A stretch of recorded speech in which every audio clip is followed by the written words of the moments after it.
Assalamualaikum warahmatullahi wabarakatuh. Halo semua, perkenalkan nama saya Talita Maria Alkiptia dengan NIM 12400 dari kelas 3B dengan program studi kesehatan masyarakat Fakultas Ilmu Kesehatan di UIN Syarif Hidayatullah Jakarta. Pernah dengar penyakit kaki gajah nggak sih? Penyakit ini masih menjadi isu kesehatan di beberapa daerah loh, dan sebenarnya masih bisa dicegah. Tanpa berlama-lama, langsung aja kita ke topik yang akan kita bahas. Check.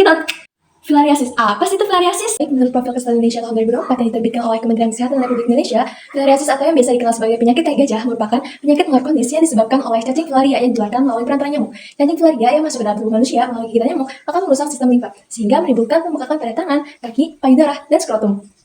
Penyakit ini dapat menyebabkan kecacatan seumur hidup, serta menimbulkan stigma sosial bagi penderita dan keluarganya. Selain itu, filariasis juga berdampak pada penurunan produktivitas kerja dan peningkatan beban ekonomi keluarga. Di Indonesia sendiri, cacing penyebab filariasis ini terdiri dari 3 spesies, yaitu Bushia bancrofti, Brugia malai, dan Brugia timori. Oke, rantai infeksi filariasis. Agen penyebab utama filaria limfatik adalah Bushia bancrofti, Brugia malai, dan Brugia timori. Rantai infeksi filariasis berawal dari manusia sebagai reservoir atau sumber infeksi utama. Di dalam tubuh manusia yang terinfeksi, cacing filaria dewasa hingga di pembuluh limfa dan menghasilkan mikrofilaria yang berada di darah perifer, terutama pada malam hari. Selanjutnya, pintu keluar agen infeksi terjadi saat mikrofilaria berada di sirkulasi darah perifer. Ketika nyamuk menggigit manusia untuk menghisap darah, mikrofilaria ikut terambil bersama darah tersebut. Selanjutnya, cara penularan filariasis terjadi melalui gigitan nyamuk vektor seperti dari genus Anopheles, Cules, Aedes, dan Mansonia. Di dalam tubuh nyamuk, mikrofilaria mengalami perkembangan bertahap, mulai dari larva stadium 1, kemudian stadium 2, hingga menjadi larva stadium 3 yang bersifat infektif. Nah, larva infektif ini kemudian berimigrasi ke proboscis nyamuk. Pada saat nyamuk yang terinfeksi melakukan gigitan berikutnya, larva stadium 3 diletakkan di permukaan kulit manusia. Larva tersebut kemudian masuk ke dalam tubuh melalui luka gigitan nyamuk, yang menjadi pintu masuk agen infeksi ke host baru. Manusia yang tinggal di daerah endemis dan sering terpapar gigitan nyamuk vektor merupakan host yang rentan.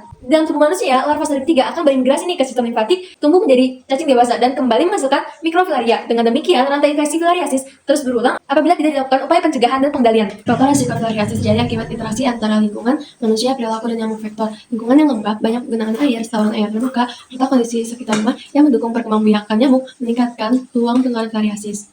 Dari faktor manusia sendiri, filariasis dapat menyerang semua kelompok umur, terutama individu yang sering beraktivitas di luar rumah pada malam hari. Risiko juga meningkat pada masyarakat dengan pengetahuan dan sikap pencegahan yang rendah, serta yang tinggal di wilayah endemis di mana imunitas alami tidak selalu terbentuk. Faktor perilaku yang meningkatkan risiko meliputi kebiasaan keluar rumah pada malam hari, tidak menggunakan pembuat obatan nyamuk, serta menggantung pakaian di dalam rumah yang dapat menjadi tempat istirahat nyamuk. Nah, baik, berdasarkan dasar lagi, filariasis terjadi melalui interaksi antara host, agent, dan environment yang bersama-sama membentuk fase rentan. Dari sisi host, filariasis lebih berisiko terjadi pada individu yang tinggal di daerah endemis, sering beraktivitas pada malam hari, dan tidak menggunakan pelindung dari gigitan nyamuk. Dari sisi agent sendiri, darah penderita yang mengandung mikrofilaria dapat diisap oleh nyamuk dan berkembang menjadi larva infektif, sehingga selama mikrofilaria masih berada dalam darah, penderita menjadi sumber penularan. Sementara itu dari sisi environment, lingkungan dengan banyak genangan air, sanitasi penduduk, dan kepadatan nyamuk yang tinggi sangat mendukung kejadian penularan filariasis. Selain itu, filariasis memiliki fase inkubasi yang panjang, sehingga mikrofilaria dapat bertahan lama dan darah dan menyebabkan penularan langsung dalam jangka waktu yang lama. Limfatik filariasis tidak langsung menimbulkan gejala setelah infeksi karena memiliki masa inkubasi yang panjang. Manifestasi inflamasi umumnya muncul sekitar lebih dari 1 bulan pasca infeksi. Mikrofilaria mulai terdeteksi dari dalam darah setelah 3-6 bulan pada Brugia malai dan Brugia timori,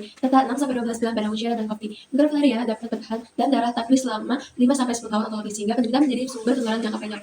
Cacing dewasa hidup di sistem limfatik dan menyebabkan dilatasi pembuluh limfa, kerusakan katup limfatik, serta gangguan aliran limfa yang berujung pada limfadema. Cacing dewasa dapat hidup selama 6-8 tahun dan menghasilkan jutaan mikrofilaria. Sebagian besar infeksi bersifat asimptomatik, namun dapat menyebabkan kerusakan sistem limfatik, ginjal, perubahan imun, serta berperan dalam penurunan. Pada fase akut terjadi peradangan atau udara kelenjar limfatik yang ditandai dengan demam, nyeri, pembengkakan kelenjar, getah bening, kemerahan kulit, dan dapat disertai dengan infeksi bakteri sekunder. Serangan akut merupakan respon imun terhadap parasit dan dapat berlangsung selama beberapa minggu. Pada fase kronis, kerusakan limfatik bersifat menetap sehingga menyebabkan limfadema progresif dan elephantiasis atau kaki gajah pada ekstremitas. Fase kronis juga dapat menimbulkan hidrokal pada pria serta keterlibatan payudara dan organ genital. Kondisi kronis merupakan stabilitas stigma sosial, gangguan psikologis, dan beban sosial ekonomi bagi penderita. Dalam epidemiologi, penyebaran penyakit dipengaruhi oleh 3 faktor utama, yaitu orang, tempat, dan waktu, yang digunakan untuk menggambarkan perbedaan keterpaparan dan kerentanan terhadap penyakit, sekaligus sebagai petunjuk sumber agen transmisi dan pola penyebaran penyakit. Berdasarkan data SKI tahun 2003, filariasis lebih banyak terdiagnosa pada anak usia di bawah 5 tahun dengan prevalensi 2% dan cenderung menurun seiring bertambah usia hingga rendah pada kelompok lansia. Tingginya kejadian pada anak-anak dipengaruhi oleh kerentanan imunologis karena sistem kekebalan tubuh yang belum berkembang sempurna. Menurut peta WHO tahun 2005, kasus filariasis masih banyak ditemukan di benua Afrika dan sebagian Asia Selatan dan negara Indonesia dan India. Tingginya kasus di wilayah tersebut dipengaruhi oleh iklim tropis yang mendukung perkembangbiakan nyamuk, tingginya aktivitas penduduk di luar rumah saat nyamuk aktif, serta kendala sanitasi dan pemerataan pemberian obat masal khususnya di daerah terpencil dan terpulauan. Distribusi filariasis juga dipengaruhi oleh faktor waktu, terutama musim hujan. Peningkatan curah hujan menyebabkan terbentuknya genangan air dan meningkatnya kelembapan lingkungan yang mendukung perkembangbiakan nyamuk vektor, sehingga resiko penularan filariasis meningkat. Penanggulangan filariasis bertujuan menurunkan prevalensi atau mikrofilaria lewat selangkah mungkin agar risiko penularan dapat dicegah. Pencegahan primer dilakukan dengan penyuluhan kepada masyarakat di daerah endemis mengenai cara penularan dan pengendalian nyamuk. Upaya perlindungan meliputi pengendalian vektor seperti penyemprotan insektisida, pemasangan kawat kasar, menggunakan pamflet dan obat anti nyamuk, serta pemberantasan tempat perlindungan nyamuk. Pada wilayah dengan vektor Mansonia, pencegahan dilakukan melalui pembersihan tumbuhan air di kolam atau rawa, pengendalian jangka panjang mencakup perbaikan konsumsi rumah dan pengelolaan lingkungan yang berkelanjutan. Pencegahan sekunder difokuskan pada deteksi dini melalui survei darah jari untuk mengetahui keberadaan mikrofilaria dan tingkat endemisitas. Apabila angka mikrofilaria di atas 1%, dilakukan pemberian obat pencegahan massal selama 5 tahun berturut-turut untuk memutus rantai penularan. Pencegahan tersier bertujuan untuk mengurangi keparahan dan komplikasi melalui pengobatan spesifikasi menggunakan diethylcyl barbamazine dan ivermectin. Perawatan penderita meliputi istirahat, pengobatan simptomatik, perawatan luka dan lesi kulit, serta rujukan ke fasilitas kesehatan bila kondisi tidak membaik. Oke, maka dari itu, stop filariasis mulai dari diri sendiri. Langkah kecil seperti menerapkan PHBS, melindungi diri dari gigitan nyamuk, dan menjaga lingkungan tetap bersih adalah kunci memutus rantai penularan. Bersama-sama kita bisa cegah filariasis dan wujudkan hidup yang lebih sehat. Sekian dari saya, kurang lebihnya mohon maaf. Wassalamualaikum warahmatullahi wabarakatuh.